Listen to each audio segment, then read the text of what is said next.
तर मंडळी पाहूयात आज कोणी कोणी रील्स पाठवलेले आहेत. पहिले रीलकर आहेत औदुंबर गेजगे.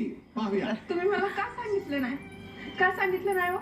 लग्नाआधी तुम्हाला राणी नावाची बायको आहे म्हणून का सांगितलं नाही? तुला मी लग्नाआधीच सांगितलं होतं तुला राणीसारखी ठेवेन. तूच म्हणली चालते की. बरी की माझ्याच नशिबी आली.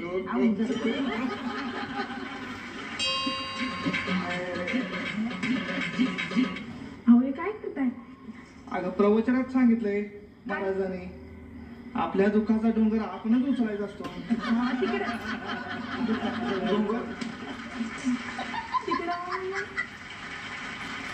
पण मी जसं नेहमी म्हणतो की ही गमतीची स्पर्धा आहे. ही काय फार अशी ऑस्कर जिंकायची स्पर्धा नाहीये. त्यामुळे बाकीच्या 2 उपविजेत्या फॅमिलींना सुद्धा आपण मंचावरती आमंत्रित करूया. प्लीज तुम्ही या.